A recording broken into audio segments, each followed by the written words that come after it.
Une fois les caméras éteintes, ces célébrités redeviennent des parents comme les autres. Elles ont accepté de se confier à Rémi, lui-même papa. Voici leur quotidien. Parents d'abord. Bonjour à tous, nouvel épisode de ce podcast et aujourd'hui j'ai pris la direction des Yvelines en banlieue parisienne. Je suis dans la maison de l'un des journalistes sportifs préférés des Français. On adore, je le vois faire la moue, on adore en tout cas ses coups de gueule, on adore ses analyses toujours très cash. Il s'agit bien évidemment de Pierre Ménès. Bonjour Pierre. Salut. Tout d'abord, merci de me recevoir chez toi dans ta maison. Alors on va découvrir quel papa tu es, c'est le principe de ce programme, on va tout savoir. Tu as 2 enfants, alors pour lancer la conversation, est-ce que tu peux nous les présenter en quelques mots? Quel âge ont-ils et comment s'appellent-ils? Alors ma fille s'appelle Anne-Emmanuelle, prénom qu'elle déteste, donc elle se fait appeler que Anne. Anne tout court. Voilà, qui a 32 ans et mon fils Axel qui a 28 ans. Alors, tu n'es plus en couple aujourd'hui avec la mère de tes enfants, vous vous êtes séparés. On en reparlera longuement au cours de cette conversation. Refais ta vie avec Mélissa, une personne qui compte énormément pour toi, un repère, un pilier. Question très directe, je reviens quelques années en arrière. Comment ont réagi tes enfants quand vous leur avez annoncé votre séparation avec leur maman? Ils étaient assez âgés. Quel âge? Axel avait 21 ans. Anne, enfin Bijou, parce que je l'appelle Bijou depuis sa naissance. Bijou c'est son petit surnom. Bijou avait 25 ans. Mm-hmm. Donc, évidemment, c'est moins douloureux que lorsque ça t'arrive en bas âge ou ado. Maintenant, j'imagine que ça les a pas ravis. D'autant plus qu'entre Bijou et Mélissa, il y a 1 an d'écart. Ce qui est une situation, ça je peux tout à fait le comprendre. Qui peut être troublante pour l'enfant, la fille? Oui, elle m'a jamais semblé troublée. En même temps, il en faut beaucoup pour la troubler, ma fille. Mais oui, je peux comprendre.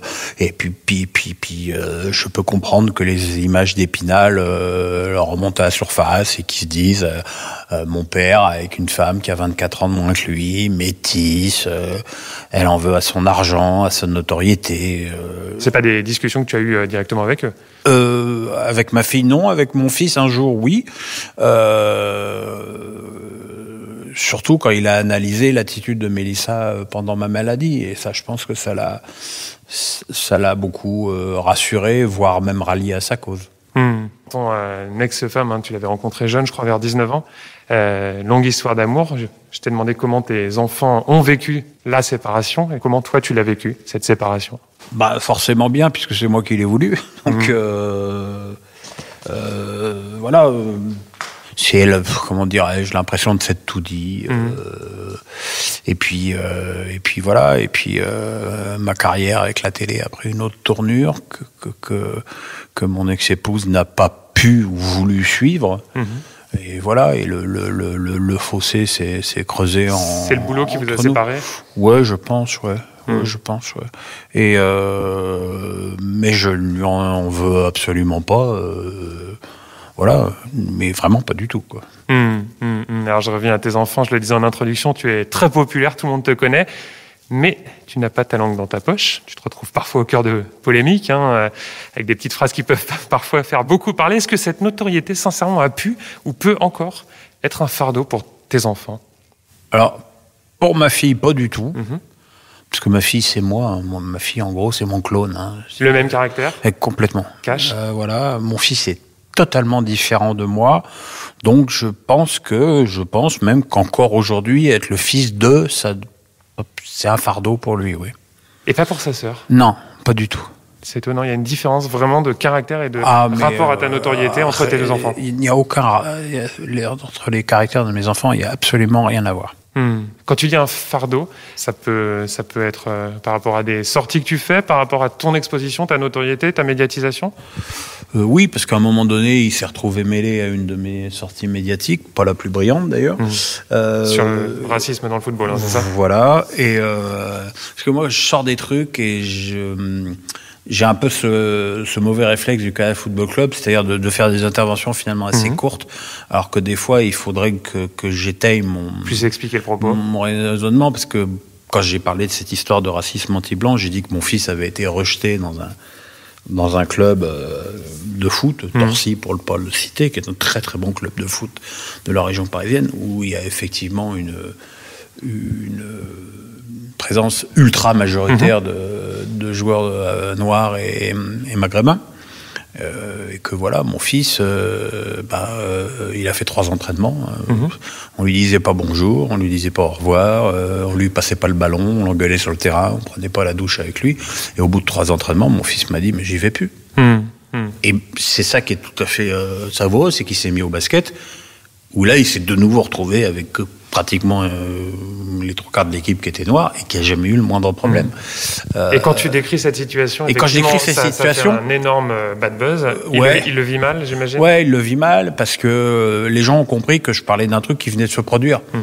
Alors que mon fils, il avait 10 ans et qu'aujourd'hui, il en a 28. Donc, c'était 17 ans plus tard. Aujourd'hui, mon fils, il en a rien à foutre du club de Torcy, quoi, tu vois. Allez, on revient à la famille. On parlait de Pierre Ménès, papa, mais tu es aussi grand-père. Et ouais, on dirait pas. Puisque ta fille Anne a eu une petite Maxine en 2018. En toute sincérité, est-ce que ça t'a fait un choc de devenir grand-père à seulement 55 ans, c'est ça ? Ouais, c'est un grand-père à 55 ans. Non, pas du tout. Pas du tout. Je me demande même si aujourd'hui je réalise que je suis grand-père. Je réalise très bien que ma fille a une enfant, mais grand-père, non. Elle a eu 2 ans le 2 octobre. Alors, dans ses 18 premiers mois, je l'ai très peu vue puisque ma fille habitait à Lille, puisqu'elle était styliste bébé à la Redoute. Et puis elle a quitté le Nord parce qu'elle n'en pouvait plus. Tu sais, on dit qu'en général, tu pleures 2 fois dans le Nord, c'est quand tu y arrives et quand tu pars. Elle a pleuré qu'une fois. Je peux dire qu'elle a pleuré qu'une fois, elle a pas pleuré quand elle est repartie. Donc là, elle est de nouveau en région parisienne, donc je la vois beaucoup plus souvent. Ma petite fille refuse encore d'aller dans mes bras. Elle me fait des coucous, elle me fait des sourires, mais de loin.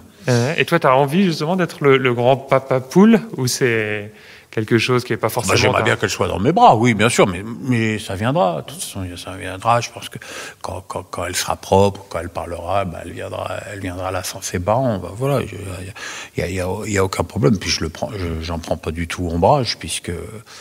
Par contre, elle va très volontiers dans les bras de Mélissa. Je pense qu'elle est plus à l'aise avec les femmes. Mais oui, non, mais pour en revenir au fait d'être grand-père, non. Non, ça t'a pas fait un choc. Ça m'a pas fait un choc parce que je réalise pas. 2016, beaucoup moins joyeux. Tu as failli mourir de la NASH, de la maladie du soda. Tu l'as raconté de manière très touchante dans un livre, je rappelle, qui s'appelle Deuxième mi-temps, double greffe du foie. Et qui sort en poche. Tu fais bien de le préciser. Tu as failli y passer. Comment tes enfants vivent ce moment terrible ? De loin pour ma fille, parce que elle, moi j'ai été greffé en décembre, elle avait quitté la région parisienne pour le Nord en septembre. Donc elle était en plein dans son nouveau travail, donc elle venait de temps en temps quand elle pouvait, mais elle n'a pas trop été présente de fait, quoi. Et mon fils, c'était très spécial, encore une fois, à cause de son caractère. Il était ou dans le déni ou dans le surinvestissement. Je me souviens, une fois, il est venu, j'habitais encore à Saint-Cloud, il est venu à la maison, j'étais aux toilettes. J'arrivais plus à me lever. Parce que le fait que quand tu as le foie qui ne fonctionne plus, tu perds tes muscles.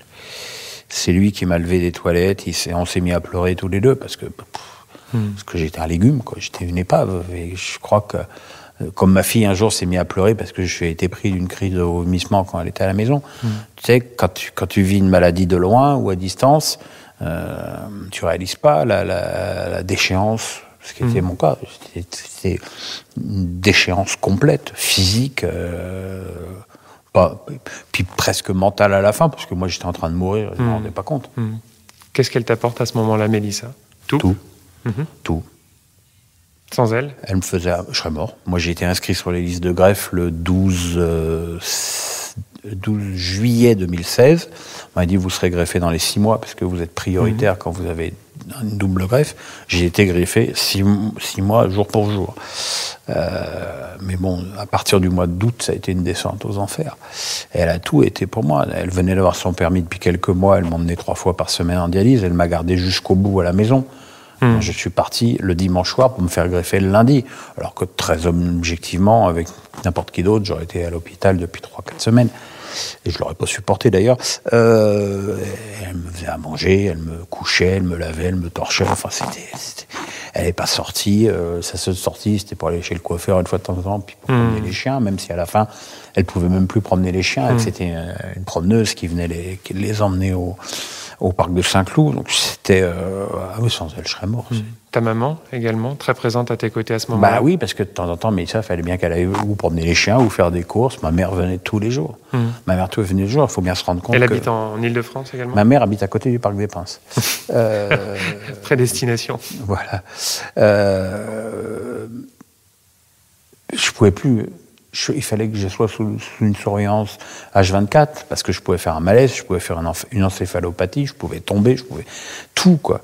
Et ma mère, il faut se rendre compte, pour elle, qu'elle a perdu son mari à 53 ans d'un cancer du foie, et que moi, à 53 ans, j'ai été aussi malade du foie. Donc... l'impression de revivre oui, bien sûr, un épisode tragique. Le flashback est terrible pour elle, quoi. Un mot sur ton rapport à ton propre corps. J'aimerais savoir s'il s'est apaisé. Je me souviens d'une phrase terrible que tu avais prononcée en 2015, je crois que c'était sur RTL. Tu disais « Je suis un gros qui n'aime pas les gros ». Est-ce que c'est toujours le cas aujourd'hui? Oui. J'aime pas les gros, je trouve ça moche. Ouais. Et puis aujourd'hui, il y a un truc en plus, c'est que j'aime pas les gros, et quand je les vois, je me dis, c'est des candidats pour ma maladie, quoi. Mais là, aujourd'hui, je suis quand même passé d'obésité morbide à obésité modérée. Est-ce qu'on peut dire le poids? Oui, 108 kilos. 108 kilos. 108 kilos. Alors, quand je suis arrivé à Canal, j'en faisais 165. Quand je suis tombé malade, j'avais déjà perdu pas mal de poids, j'étais à 135. Avec la greffe, 1 mois et demi après la greffe, j'étais à 88. Et là, j'étais content. Je disais à mes médecins, j'aimerais bien rester à 2 chiffres. Ils m'ont ri au nez, ils m'ont dit, vous reprendrez 30 kilos. J'ai repris 30 kilos. Je suis remonté à 120, même 125. Et là, il y a eu le Covid. Et le Covid, ça m'a fait encore perdre 16 kilos. Et là, par contre, depuis le Covid, j'ai pas repris de poids. Est-ce qu'il y a une envie de passer sous la barre des 100 kilos ou... Non, pas de défi de ce genre-là. Non, ça sert à rien. C'est les conneries. Mon poids de forme a été fixé à 111 kilos, donc je suis en dessous de mon poids de forme. J'ai pas envie. Moi, je voudrais même reprendre un petit peu de muscle, parce que évidemment, dans les 116 kilos dans les 16 kilos que j'ai perdus avec le Covid, il n'y a pas que du gras.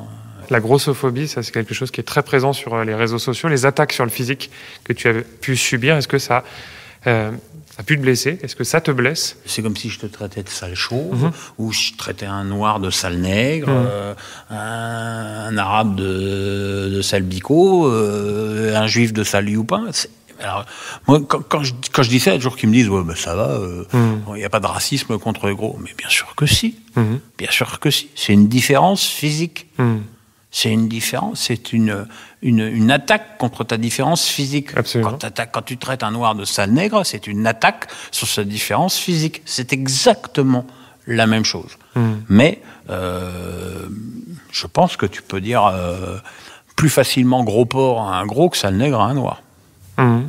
Et ça, c'est quelque chose qui te choque? Ouais. Cette impunité sur les réseaux sociaux, notamment? Moi, c'est pas l'impunité qui me gêne sur les réseaux sociaux, c'est l'anonymat. Moi, je trouve que tu devrais être inscrit sur les réseaux sociaux, avec le pseudo que tu veux, évidemment, mais qu'en dessous, il devrait y avoir ton adresse Internet. Allez, Pierre, ça fait déjà quelques minutes qu'on discute ensemble. On va faire une petite coupure. Alors, c'est pas une page de pub, comme à la télé. C'est un quiz que je vais te proposer. Ça s'appelle le Daddy Quiz. C'est la tradition dans ce podcast. Le principe, c'est très simple. Je te pose quelques questions en rafale. Réponse courte, très courte, juste en quelques mots, pas le droit de développer. Et évidemment, pas de joker, sinon ça serait trop simple. Est-ce que tu es prêt, Pierre? Oui. En toute honnêteté, est-ce qu'il t'est déjà arrivé de changer une couche de ta petite fille? De ma petite fille? Non. Bah, il faudrait s'approcher pour ça. Est-ce qu'il t'est déjà arrivé de changer une couche de tes enfants? Ah bah oui, tous les matins. Parce que j'étais à l'équipe et je travaillais à l'heure du déjeuner, donc c'est moi qui gardais les enfants le matin.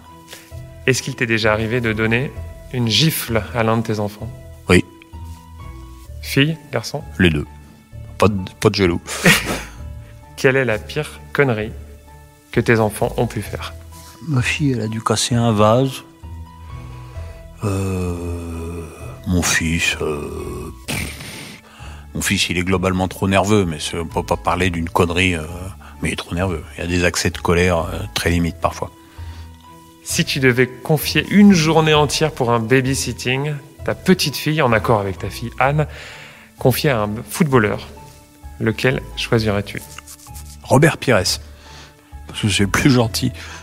entre assister à une finale de Ligue des Champions et passer une nuit d'amour dans une île paradisiaque, coupée du monde avec Mélissa. Tu choisis quoi? Ah bah la nuit d'amour, voilà, mais même pas une demi-seconde d'hésitation. Dernière question de ce Daddy Quiz. Si ta compagne Mélissa te disait « J'aimerais Pierre, qu'on ait un enfant, qu'on fasse un bébé », tu lui dis quoi? Bah, je lui dirais que j'ai 57 ans et plus trop les moyens de ma politique. Parce que 12 médocs par jour, quoi. Pas sûr d'être encore au sommet de ma fertilité. Compte tenu de ma greffe, j'ai pas envie d'avoir un orphelin, quoi. Mélissa, tu l'as rencontrée en 2011. Je suis très curieux. Comment ça s'est passé? C'était où? Qui a dragué qui? Est-ce que tu peux nous raconter? Alors ça s'est passé dans un restaurant de plage à La Baule qui s'appelle Nocibé, qui malheureusement n'existe plus. Elle était avec des amis, elle prenait une cuite et qui reste à ce jour la plus belle cuite depuis que je la connais. Et personne n'a dragué personne parce que c'était en mars et qu'on s'est mis ensemble en décembre. Donc nous étions en couple tous les deux à ce moment-là et nous étions très raisonnables. D'accord, donc vous avez attendu de vous séparer pour vous mettre ensemble. C'est ça. Qu'est-ce qu'elle fait dans la vie, Mélissa? Rien. Elle s'occupe de moi, ce qui est déjà un boulot à plein temps. Mais là, elle a des gros projets, parce que c'est quelqu'un d'incroyablement doué en cuisine. D'accord.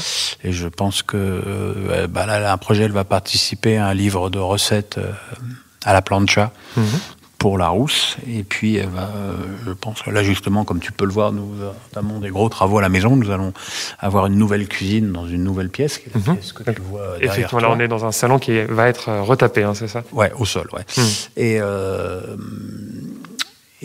donc, quand elle aura cette nouvelle cuisine, elle va certainement lancer son blog. Alors, Mélissa, toujours dans ton livre, quand tu parles d'elle, tu écris « J'ai adoré cette fille qui sentait fort les Caraïbes, la culture ensoleillée, la bonne humeur ». Alors, Mélissa, elle est effectivement originaire, je le rappelle, de République dominicaine. Non, elle est originaire d'Anguilla. D'Anguilla. D'Anguilla dans les Caraïbes, mais avec sa mère, elle a habité de 9 à 19 ans en République dominicaine. Précision importante, cette mixité dans ton couple, est-ce que c'est quelque chose d'important et d'enrichissant? D'important, non. D'enrichissant, c'est elle qui m'enrichit, c'est pas ses origines. Mais effectivement, ma mère me dit souvent, c'est une fille des îles, elle a ce côté positif. Mélissa n'a jamais pleuré quand j'étais malade. Mélissa, elle était toujours confiante. Et moi, j'avais pas besoin de quelqu'un qui s'apitoie sur mon sort, j'avais besoin de quelqu'un qui, justement, me booste.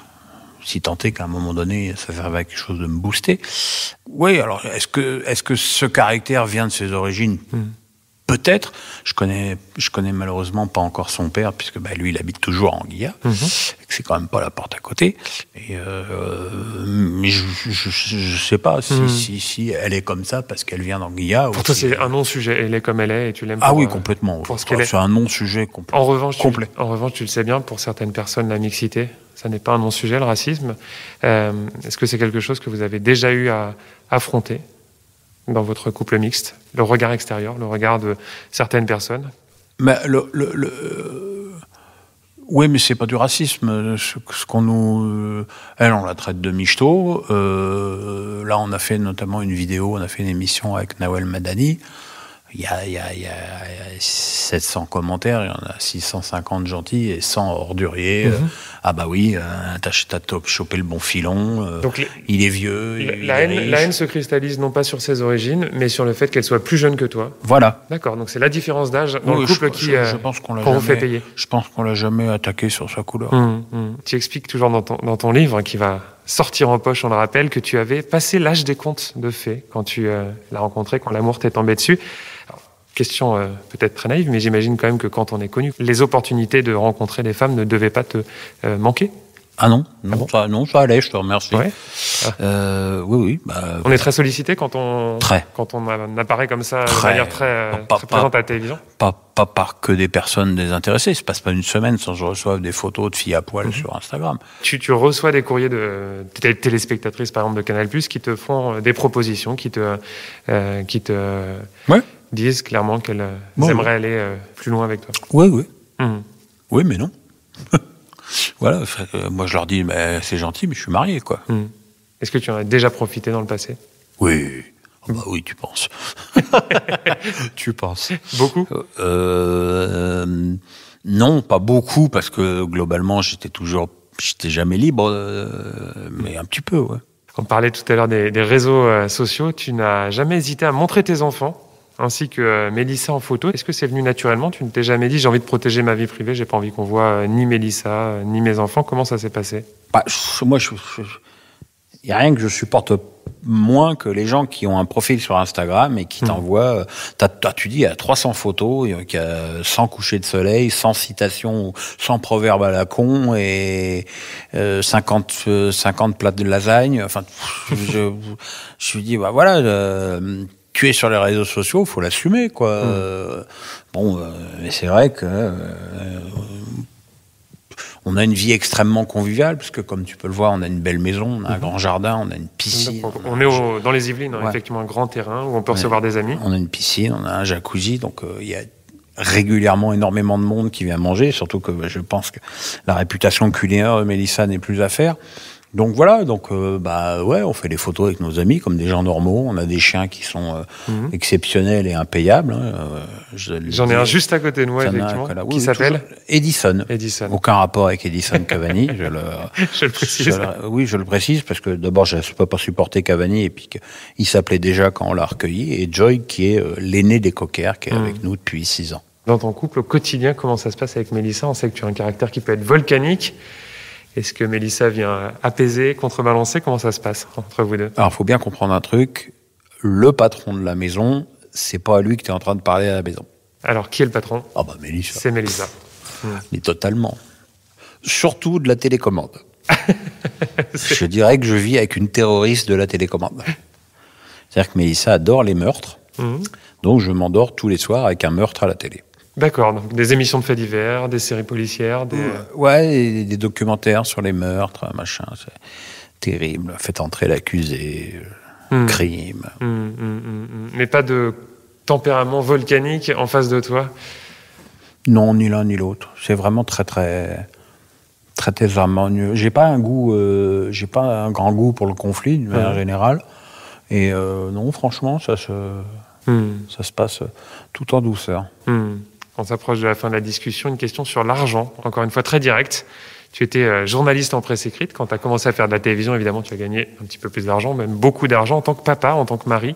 Est-ce que tu t'es tout de suite dit, il faut que je mette à l'abri mes enfants, ma compagne, ma femme? Comment ça s'est passé? Longtemps, j'ai déjà payé les logements de mes enfants. Voilà, je les aide ponctuellement.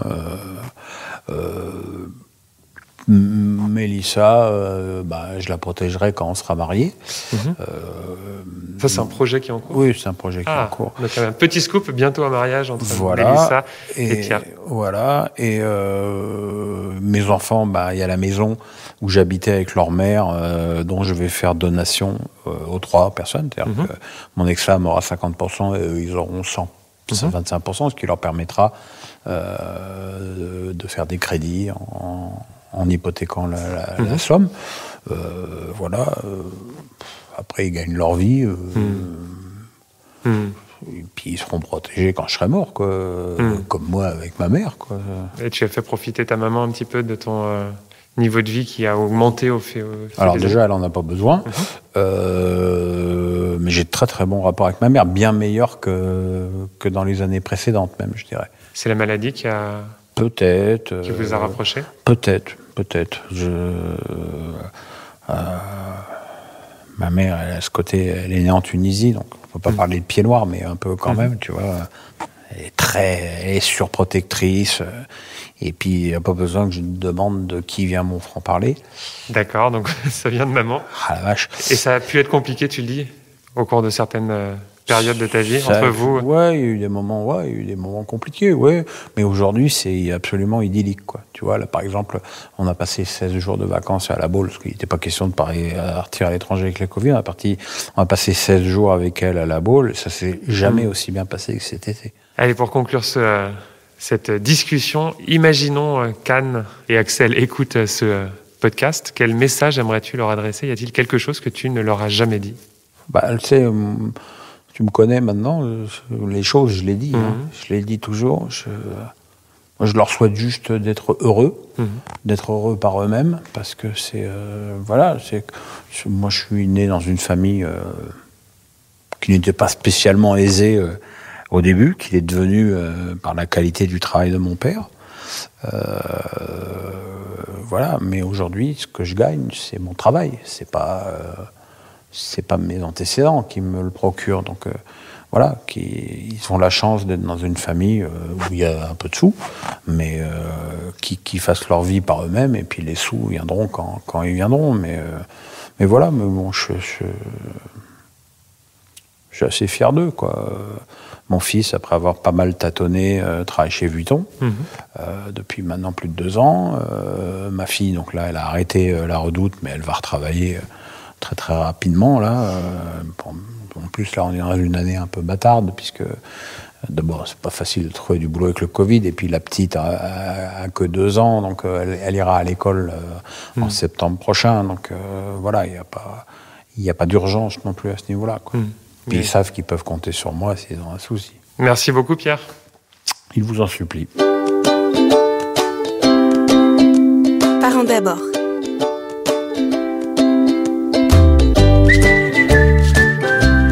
Et je rappelle que vous pouvez retrouver ce podcast en avant-première sur l'application Audio Now, ainsi que sur les plateformes Deezer, Spotify, Pipa ou encore Apple Podcast.